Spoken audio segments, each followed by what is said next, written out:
from the West Side. Good morning. Welcome to Screen Junkies Universe in the West Side, which is what we're not calling it. Dan Murrell is here. Hello. Spencer Gilbert, Billy Business. Yo. Good morning. It's Tuesday, and that means that we have to talk about streaming. Just kidding. We're going to talk about Captain Marvel. First and foremost, Disney released an extended special look at Captain Marvel last night when tickets went on sale on Atom, which, by the way, asterisk, they have a stake in Atom.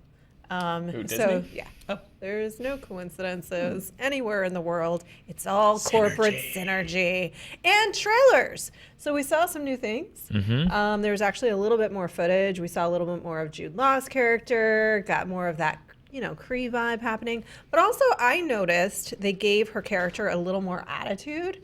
And I had to wonder if Disney paid attention to some of the people that thought Carol wasn't coming off with much specificity in the previous releases. Thoughts? Unpack this. Analyze. Dan.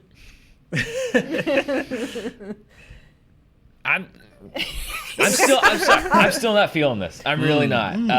Okay. You're right. They gave her her character. I got a better sense of her character, which was a definite improvement on the first couple. I really didn't think they gave her a lot of character, whatever, in the couple of trailers, in the ways that they have done in past trailers for other characters like Star-Lord, where you get little snippets of just like, oh, I see where this character is going.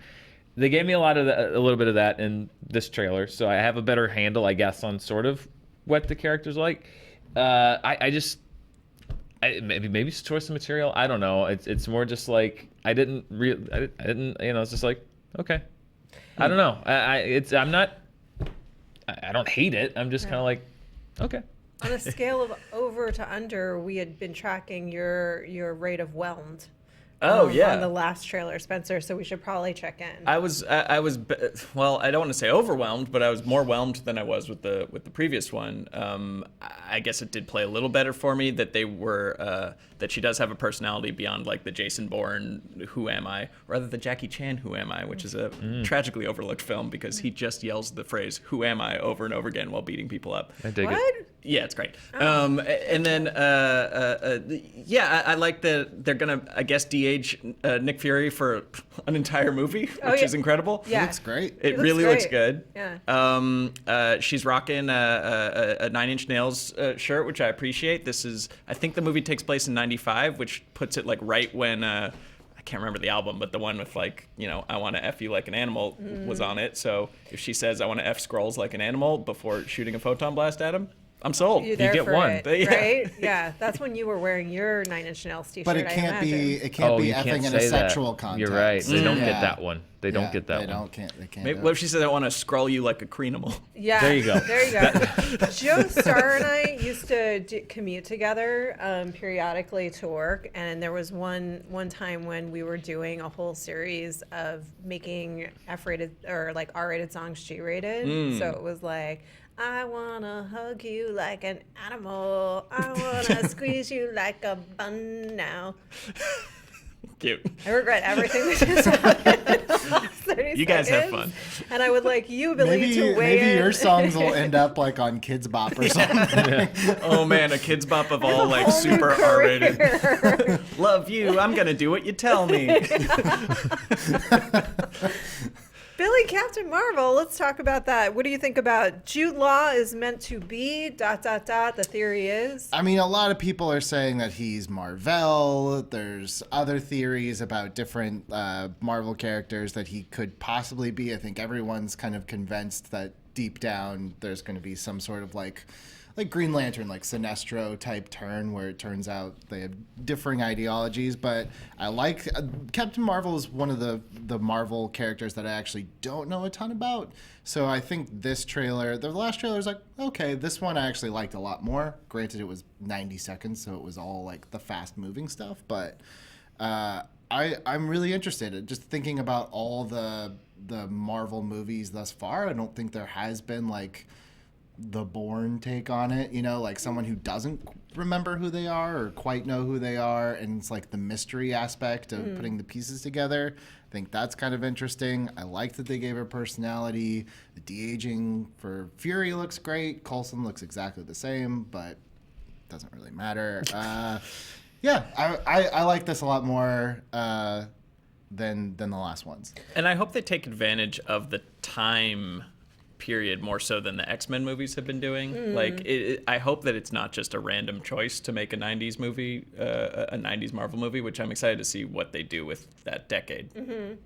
You know what I noticed is, well, let's explore that a little bit, because I think in the X-Men movie, they kind of like had sort of like very broad versions of the 80s. It was like the broadest stereotype of the 80s. And it was all throwaway stuff. Yeah. It was like, look, I've got a silly jacket on, and we'll never mention the decade again. We're Yeah. walking out of Return of the Jedi. Yeah. Anyway. Check out my hair. But yeah, putting it into some kind of context would be interesting, especially given the story and given the idea of kind of like secret agents infiltrating and aliens invading the Earth, because there was so much paranoia around the Cold War at that time.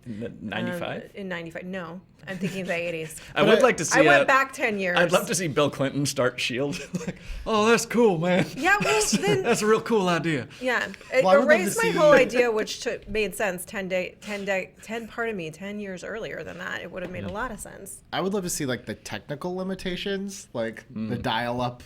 Like can you stave off an Yeah. alien invasion with early 90s? And satellites. Well, but we know that she has the beeper.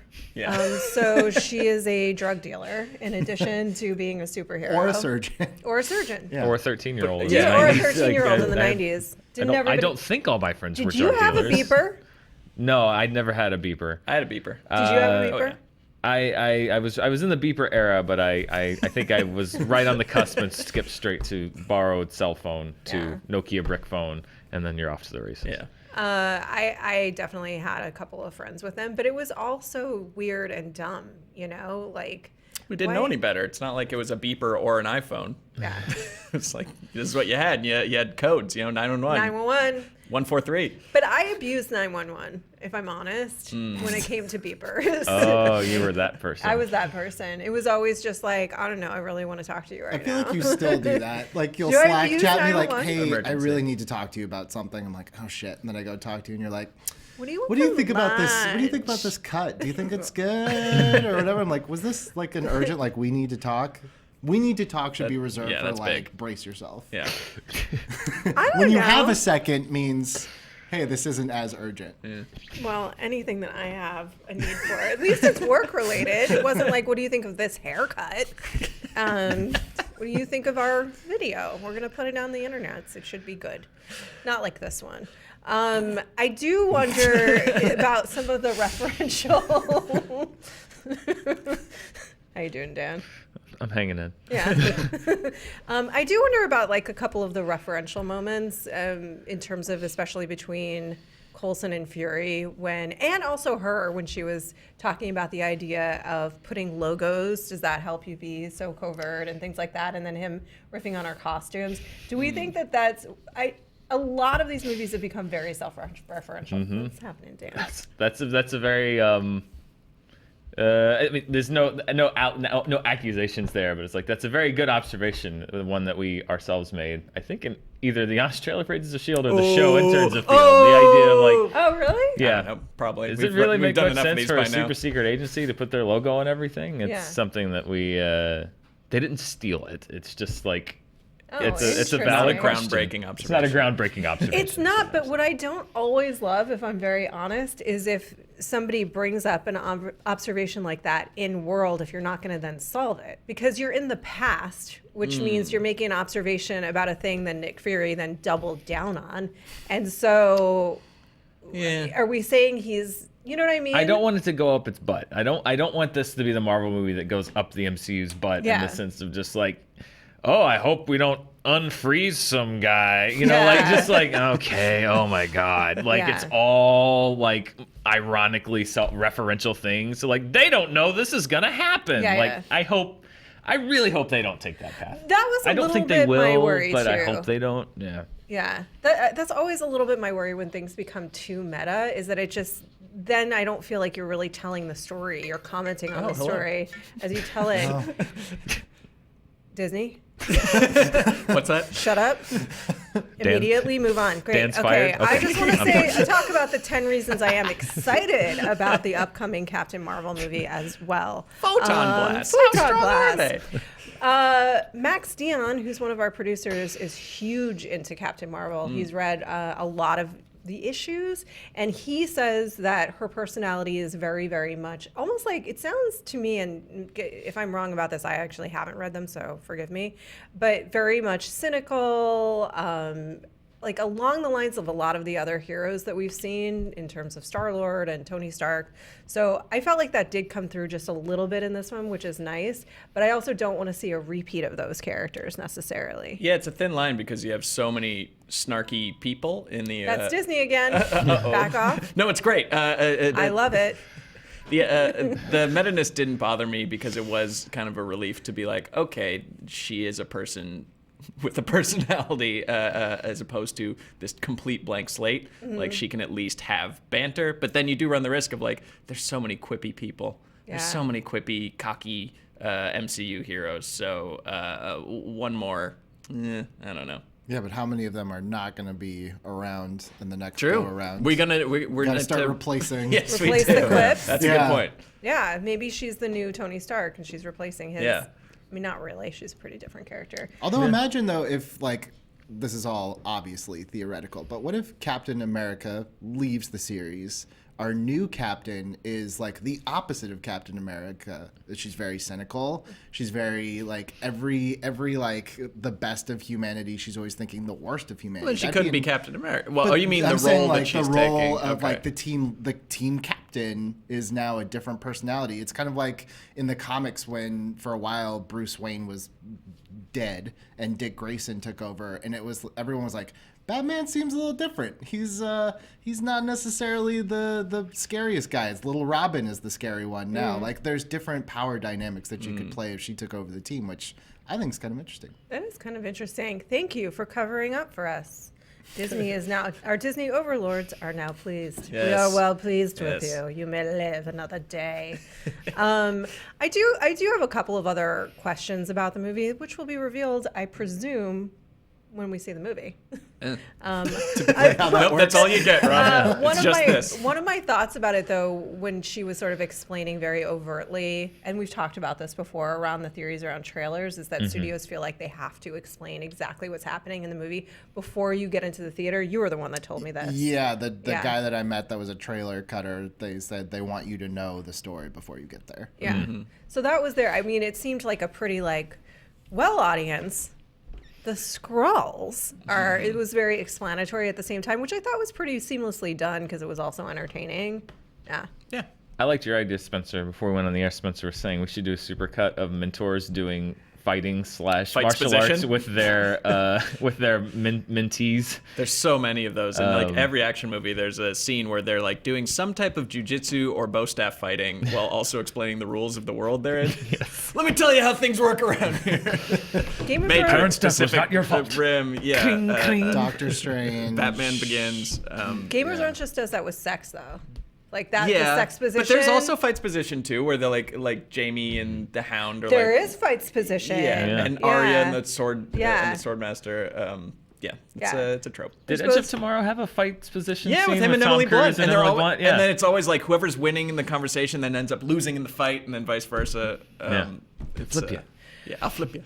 I'll Well, flip Flip it for real. since I predictably pitched a great way to have utilized the time period if it was 10 years earlier, let's talk about, Spencer, real quick, pitch me how they could best use the year 1995 other than referencing Nine Inch Oh Nails. no, I just want her to go through, just list her favorite tracks from Pretty Hate Machine, Sure. and then scream "Head Like a Hole" at Jude Law.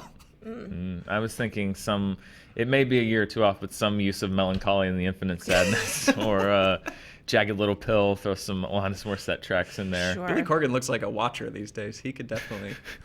Billy Looks like Corgan. the Watcher, the Celestials. Watcher. Billy Corgan always looked like a watcher, if we're honest. Yeah. He's a lot more like a watcher these days. He's though. so bummed. Him and Morrissey. Like, I feel like they should be best friends and hang out and be sad together. I love them both, by the way. Yeah. You don't? Well, look You into don't the like recent. Morrissey? What did he do? What Don't did I worry do? about it. It's fine. What did I do? We'll always have melancholy and Oh, infinite God damn it. sadness. What did he do? Yeah, we'll talk about it off air. Everything's ruined. Billy, say something about the decade that moves us off the sadness, the infinite sadness of everybody being a 95, disappointment. Kiss from a Rose. It's got to be in there Oh somewhere. yeah, cross pollination. Yeah, put a little Easter egg in there. And I Agreed. also, the only thing that I want to see them use on their computers is like Netscape and Yeah. like Alta Yeah. Vista to search. I want them to get a free hours on AOL CD-ROM that And they use it as a that weapon. they need to use to save the world somehow. We've actually talked about this a lot longer than I thought we would, if Yep. I'm very honest. Billy, I think you agree. So good do. for us. We did it. Yeah. We talked about Captain Marvel for a really long time. I'm proud of That's us, our Jen. We should that's just our go home today. secret power. Yeah. Yeah. I will say that you guys are mentioning the things, the references we'd like to see, but what you guys should pitch in the comments below, since I have no available pitch at the moment, is like the actual tone of the decade, how people were thinking and feeling, I think should play in as well. Period pieces, I think that actually, no, what? I'm just trying to think. 95, I was 8 years old. So you I were don't know feeling- what the tone of the decade was. I was like, Yeah, Toy Story, exactly. yay. That was, Well, but that that's was the it. tone That's of their 90s. job. But I wasn't around in 1968, but I can talk about probably what the broad strokes of that decade and how people were thinking in the culture, and it was this explosive period of change and rebellions against the authority. And, you know, especially going into the 70s and people feeling like they wanted to break free of the limitations of the cultural mores, and it was free, and then it went too far. I guess 90s would be like counterculture. That's when you really started like the Stone Cold Steve Austins, the South Parks, like the Jerry Springers. Well, yeah, it's Gen Xers and it's cynicism. So it's Yeah. like it's just reality bites, but with lasers coming out of your hands. There you go. That's all I was asking for. Perfect. The pitch is done. We can move on. Okay. Guys, let's talk about Bird Box. So we talked about this a little bit the other day in terms of Netflix releasing some of their data, saying I think it was 42 million 45 million 45 globally. million globally. Well, we didn't know. When Right. they said that, when they released the data, we didn't know if they meant globally or if it meant they had watched 10 minutes of the program or 3 seconds or the whole thing. Well, Nielsen is coming out and backing them up just a little bit with their own data. And they've said that actually 26 million US alone subscribers watched it. And when their data says that it's 70%, they've watched at least 70% of Bird Box in order to be counted. Billy, take it away. Yeah, so this is kind of what we were talking about earlier was like, does it count if Netflix, if someone goes in, clicks for 10 seconds and clicks out? It's kind of weird because both Netflix and Nielsen don't really say exactly how they're measuring these things. The closest that we get is that Netflix's 45 million was based off of 70% of watching the movie. But the interesting part of this is Nielsen is comparing this to Bright, the Will Smith movie that came out last year. Now, that had a first day watch of 5.4 million people, whereas Bird Box only had 3.5. But the drop off of watching Bright was way more than Bird Box. In fact, Bird Box's biggest day was the 8th day. So you can see the social media and the word of mouth for Bird Box actually grew it a lot more than Bright. So Bright ended up collectively getting more watches in its first week than Bright did, even though Bright had a bigger first day. Dan, how are you feeling about those charts? I don't know. There's so much that I mean, it looks like obviously a lot of people watch Bird Box, which is good. It does back up what Netflix said. I like that they're sort of trying to back up a little bit, although I think it's hilarious because every time Nielsen comes out with numbers about Netflix is like, those aren't right. That's ridiculous. So I wonder if they're going to come out and say like the numbers are great. They're going to be like, duh. They'll probably say it's too low. You mean how studios deal with Rotten Tomatoes? How do you mean? Studios basically deal with Rotten Tomatoes. If it's a positive score, fresh, They put it in then the they ads, tout yes. it, and if it's negative, they say, well, that doesn't represent They the say it actual was made for audience. the We fans. made it for the fans. Yes, exactly. So I mean, it definitely backs out. This is what I like as a numbers man. This is sort of what I like, which is like instead of just kind of throwing out a number that can't be verified, it's you throw out a number and then there's a second supporting set of data that says, well, here's what we measured, and it definitely supports that a lot of people, which we knew a lot of people watched it, but it's still the question of how many people and for how long. I didn't have a lot of time. Like, I want to look into like average minute audience and what all that means. But broad strokes, it looks like a lot of people watched it, which I think we knew. But it's weird because we're at this place where nobody knows yet really how or if you can even reliably measure the actual size audience of like Nielsen ratings. The way they worked with TV is like, now when the Super Bowl comes on, they can tell you how many people watched the first hour, they can tell you how many people watched the second hour, they can tell you the last 30 minutes of the game, 147 million people watched it in the first 30 minutes of the game, 90 million. Like, they figured that out. That's what I'm looking forward to here, where instead of just sort of collecting pieces of information, well, Netflix says this and Nielsen measured that, it's like, if they find a system that says like, okay, we can actually measure the actual number of people, but because that data goes straight to corporations, Amazon, Netflix, I don't know how or if you'll ever be able to do, like, I think it's all going to be this. It's just like, okay, we're just going to try to grab whatever data we can and try to interpret it. But Nielsen initially wasn't necessarily as specific. It was a guess. I mean, not everybody had a Nielsen box. It still is. It still is. Yeah. Yeah. I mean, this theoretically could be much more accurate than a Nielsen box, because I think Nielsen was like 1 out of every 20 homes or something. Yeah. But what's interesting and why I wonder if we're actually going to start to see more data coming out about stuff like this is, especially with Netflix starting to get more and more recognition for awards like Roma and some of these other things. Like, I wonder, it's like, it adds to the credibility of a film if you can put like a number behind it, like an opening weekend number. And while you can't necessarily put a dollar number on it, if Netflix is like, yeah, but we can put a number, some sort of number on it to give it that clout, like, But they didn't do that for Roma. They had an opportunity to do that with the box office figures. Roma, by all accounts, and again, this was people just like literally outlets looking up how many seats were sold in auditoriums and trying to estimate. Roma would have had what seems like a very impressive debut per screen if the numbers had been submitted and counted, and Netflix chose not to do that. There is no box office data available for Roma. So I think that's the question is Netflix do they even care? Like, they seem to care about numbers when they decide that the numbers are important,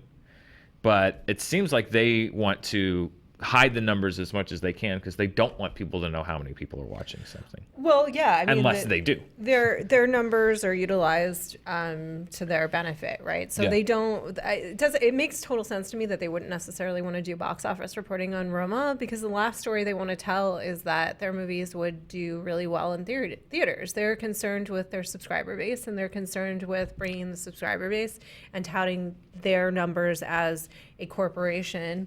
Especially in these competitive times. But then you can also hide it when you need to, because you don't want to put out that Daredevil is your third most watched thing officially and then while you cancel it. Right. Yeah. So it is kind of interesting that they control their own narrative, but I suppose we all do that to a certain extent. I mean, every company's trying to control their own narrative as much as they can. And the studios have to release their box office numbers, and but they're spinning that story as best they can every time. You're also talking like money versus views, which is like, I don't know legally, like if you have to report for like financial purposes, like what your movie grossed, but there's no law that says you have to say how many people watched your thing. Yeah, that's why I think this whole thing is kind of apples to oranges, because even if you saw all of the numbers with full transparency, like there's no equivalent to me of watching something on Netflix and buying a ticket to go watch a movie. No, there's not. That's true. You don't know. Yeah.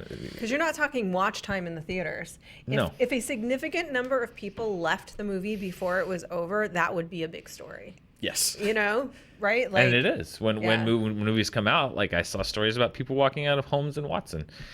When people really don't like a movie, you hear about the people walked out of X and such a movie. But yeah, I don't know. It's like I say, for me as a guy that likes to be able to look at metrics and say like this compared to this and this, or adjust for that and stuff. It does kind of suck because like I legitimately want to know how these things are doing, and you're not going to. Yeah. I think there's a point at which you have to say we're never going to know how anything does in the streaming side until the companies themselves or someone like Nielsen which can't do this for everything, I don't think, because I'm sure it's a lot of research and data. I don't even know exactly how they do it, put that time and commitment into it. It's just, there's going to be, we're in a future now, I think, for a lot of things where it's just like, it's just going to come out and you'll never really know how it does, and just see if people talk about it and see if they don't. Yeah. Well, that's Netflix. Do you talk about it or do you not? That brings us to Billy and I, real quick. This is just sort of a tie-in story about Hulu and their growth, which has been pretty significant over the last year that they've just released. And it's interesting. We were talking about this on the car ride. This was the one I had pinned and you had pinned as the first casualty. No longer does this seem the case, especially with Disney doubling down on it. And the reason that we thought that it was going to be the first casualty was because of the limitations in terms of being domestic only, but they're trying to break out of that and be international. And they're growing here domestically. Billy? Yeah, they added 8 million subscribers. That's a 48% growth in a year, which for something that we pegged as possibly the first casualty, probably not. Over the holidays, I talked to somebody that works in the streaming services, and we had a good long talk. And I'm now changing my prediction for who could be like the big tumble, and I don't think it's going to happen right away. 5, 6, 7 years, it will be Netflix. I think Netflix is Agree. going to be the one that spends themselves into oblivion, that takes basically all the risks. They're going to build all the infrastructure, Everyone's going to learn from that. Exactly. And I think that all these other components have, it's almost like the streaming's like a loss leader in a sense. Like Disney's not going to be tanked by Disney Plus. Amazon's not going to go away. Hulu now has the support mostly of Disney backing it. I think Netflix is going to just spend and spend and spend, and there's just no way to get out of it. I agree. It feels to me like Netflix is now in the vulnerable position, which is pretty interesting because they're the ones that made the model, but they made the model that people with other revenue streams can now copy. And they learn from their licensing mistakes. And all of these other companies like Disney and Warner Brothers is going to have their own streaming service. Apple, which we'll talk about in a second, is going to learn from all of those mistakes. Also, Netflix is entirely dependent on the streaming service, but they do have the brand awareness. What Hulu has is that it looks like cable. So for people who say they want change but don't really, it's very appealing. Yeah, You know? and it's weird because when I was watching my new favorite show, The Masked Singer, I saw an ad on Fox. This guy has me. Damn it! I'm Wait, addicted now. did the second Yeah, episode same. come No, out? It yet? comes it's out on this week. on Yeah, this Wednesday. week. It's out on Okay. Wednesday, and Yeah. I've gotten a lot of people Yeah, you got me. It's great. Dan Fox. got me. Yeah. like throw me like $5. Yeah. Because like I've gotten like 20 people at Yeah. least hooked on that show. Excellent. And then talking about it. And talking about it, Yeah. exactly. You get $10. Thank you. I'll take $10. Whatever, Hulu credit. But no, I was seeing like they were advertising something on Fox, and it was the first time I had seen a show advertised that said, like, watch whatever Tuesdays at 9. I think it was like Gordon Ramsay's show, like Wednesdays at 8 p.m. or on Fox Direct and Hulu. And I was like, that's the first time I've seen a network show advertised as watch it on the network or go watch it on Hulu, which to me owns says, Fox, well, Dan? right now Fox owns Fox, Kind of. technically. But This is the first time I've seen a network show, and maybe more do it, and I just miss it because I don't watch a lot of commercials. Just throw people straight. Just say like, we don't care if you watch it here. Go watch it on Hulu as well. They hold a stake in it, which makes sense. What is it to them? It's like rob Peter to pay Paul. Yeah. But I watch a lot more Hulu now because they have really expanded the one thing they have done is they really expanded their library. They do have a lot of stuff. They have a lot more stuff. They do have, particularly to Netflix. Netflix has a lot of imports and a lot of stuff that you've never seen before, which is one thing. But Hulu has a lot of favorites and stuff that everybody's seen and classic TV shows. I've said for a long time I don't get how Netflix works long term, and people always comment and whatever and explain to me why I'm wrong. So I was convinced that I was just stupid. No. I still don't get how Netflix works. There's the debt that they are racking up is just is insanity, and I don't get how that's a long term strategy. But so Amazon, what's really interesting is that Amazon has a strategy where they will basically spend competitors to oblivion, and they will debt spend in order to take out competitors. Which is eventually, and then they found their revenue stream mostly in the cloud and cloud technology. That's when they started to, because they were losing money every year before that, and it was all just that said, Netflix, I think, is in a much more precarious position because it has no other recourse. It's just a content org. That's it. All of these other streaming, even if it's Disney, they have other avenues and other revenue streams. They have parks, they have merchandise, they have a million different ways to make money. So that's where I agree. I think Netflix is the most vulnerable, not now, because they're and they're also in almost every country in the world. Yeah. So they're almost at saturation point now in terms of at least being in the countries. Here and domestically, they're at saturation point pretty much where it comes to subscribers. I mean, they've gotten as many as they probably can here. So it's like they're just spending and spending and spending, and they're reaching the point that they don't have that much more growth unless they find another way. The people who are really screwed are cable channels. Especially if they're not a piece of some umbrella corporation where, even if you're watching the show on Hulu, you're probably watching like one show a la carte. You're not like tuning into, I don't know, Bravo, which might be a bad example because who knows who owns them. But I think that kind of... It's NBC. Bravo's Universal. Yeah. Well, just the hunting and fishing channel. Yeah. You're probably just watching, Bassavand or whatever. Sure. And then, and that's, if you're watching it through Hulu, I'm not sure what the agreement is, but that can't be a viable path to existence. Is Bassavand when a famous bass sings and is dressed as a raccoon and you have to guess which bass it is? Yes. I love that show. Yeah, that's a recurring segment. It's not the whole show, though. It's a good one. Oh, okay. Yeah. In any event. But also, one thing that's missing from this Hulu story is that they were, I don't know if the promotion is still going, but they essentially give the service away to college students. It's like $1 a year plus Spotify or something like that. Oh, interesting. And they were doing that all last year, which had to lower the barrier to signing up a lot. Oh, interesting. Thank you for that fact. There you go. We didn't know that. That actually a good explains deal. a lot about the rapid growth. That's a great deal. That's how you do rapid growth. Yeah, it'll be interesting to see how this all plays out because, again, as we're tracking this, we're changing our minds about what it looks like and who's going to succeed and who's not. So we'll see how it all plays out in the end. But you're dead, Netflix. Wow. I'm currently totally addicted, and I watched all of You this past weekend. So there you have it. I'm still on board. What? Oh no, she's talking to the Netflix. show. Yeah, she looked at you, and I was like, "Do you have a show on Netflix?" You watched me all weekend. If you guys haven't ever watched it, yeah, you should watch it. Actually, that's very, very in line with what the show is because it's about a stalker. And it's a really, really, really clever series. Wait, what show? You. Oh, okay. Yeah. It's great. Now I That was get a it. real "Who's on First?" Yeah. There, I was like, "Who?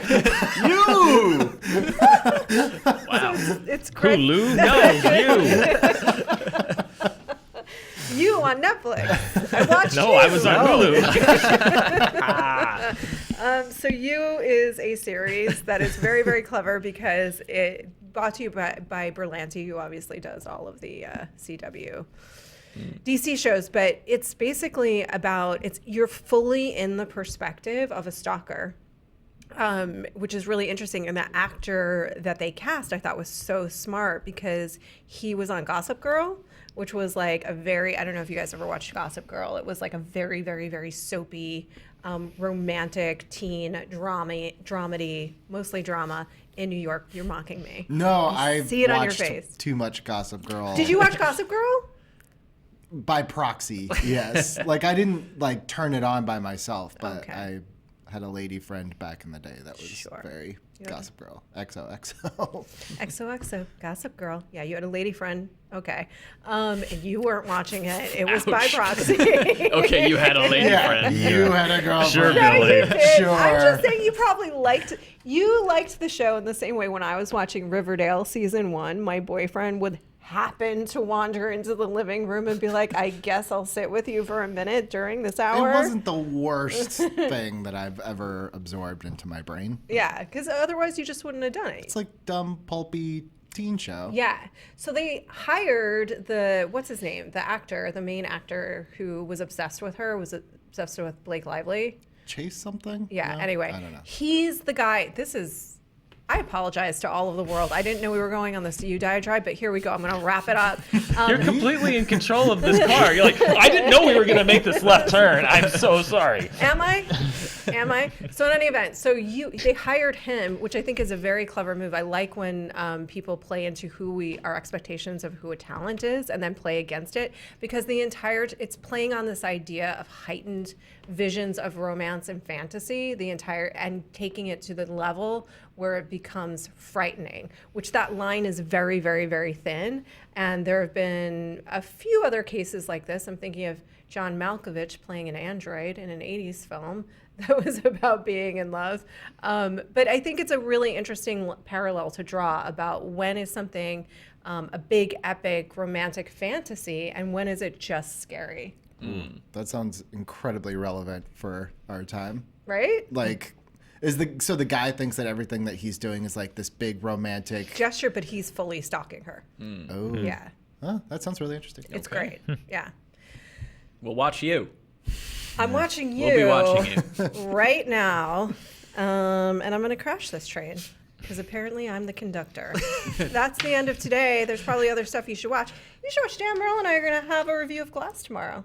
We are. We get to see Glass cool. tonight, and Yeah. then Embargo drops tomorrow, which, a week and a half early. Yeah. That could be a good thing, or maybe they're taking a gamble. I don't know. We'll find out. We'll find out. We got Charting with Dan. There's the Honest Trailer. There's Honest Trailer commentaries. There's movie fights. We're going to do our top 10 list to go up at some point this week. Do you feel anxiety about that? Less and less so. I've resigned myself to the ones that I'm just not going to have a chance to see, and I'm feeling better about the ones that I've got. Yeah? So, yeah. All right. I feel anxiety about that. Spencer, what are you feeling anxious about? Oh, man, I'm cool as a cucumber. You really are. I'm super jealous. Billy? House hunting. Yeah. Oh. I have to go get with the pre-approval with the loan officer and all that stuff. Ugh, that's the worst. Yeah. Oh yeah, I have there's some people coming to repair my air conditioning tomorrow and heating and air, and I'm worried that they won't show up on time.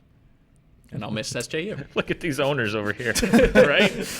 Well, I will never be able to do that. for those of us that do not and probably never will have property, we say good day to you. Unless I win the lotto.